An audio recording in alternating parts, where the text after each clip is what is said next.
Great. So I'm going to be kicking off this session with summer self-care and overcoming burnout.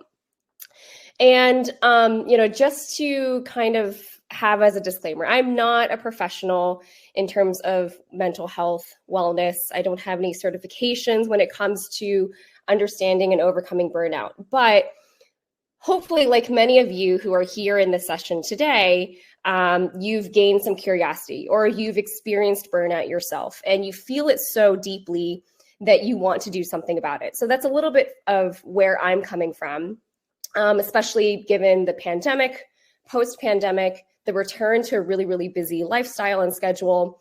I often find myself overcommitting and then feeling this sense of burnout, especially actually at the beginning of the summer. So I always call this shift from the academic year to summer mode as kind of hopping off the treadmill. We're going at full force, and then the treadmill just stops and we hop off. And immediately what we feel is that post lull, the fatigue, our body often crashes.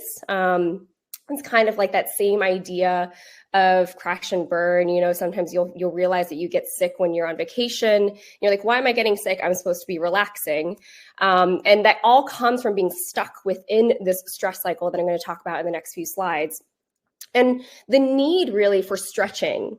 So we stretch after we run or we do a workout, and we need to basically stretch our body and our minds after really intense time.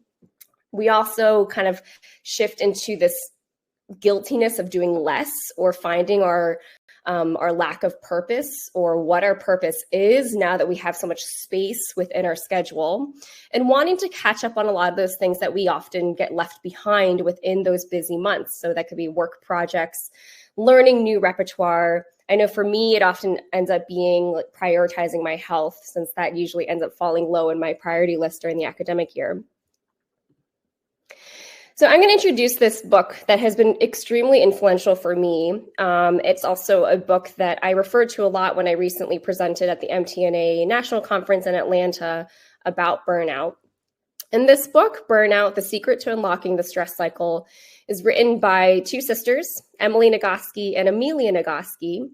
And you'll notice, they have their degrees after their names. Emily Nagoski is a wonderful writer. She wrote another great book that I highly recommend called Come As You Are. And Amelia Nagoski, for us within the music world, you'll recognize that DMA. So she has a doctorate in music and choral conducting. And it's one of the reasons why I love this book, because she really gives a perspective of the lens from a musician. They're also two very different people. As someone who has had a better understanding of how to process stress for a long amount of time, and then Amelia Nagoski, who's kind of realizing this for the first time and realizing how much it's affecting her body. So their definition of burnout is that it's the feeling of being overwhelmed and exhausted by everything you have to do, and yet somehow still worry that you're not doing enough. Maybe that sounds familiar. I know that does for me. And so when we're experiencing this intense feeling of burnout, what they call or what they talk about in this book is that emotions are like tunnels. They have a beginning, a middle, and an end.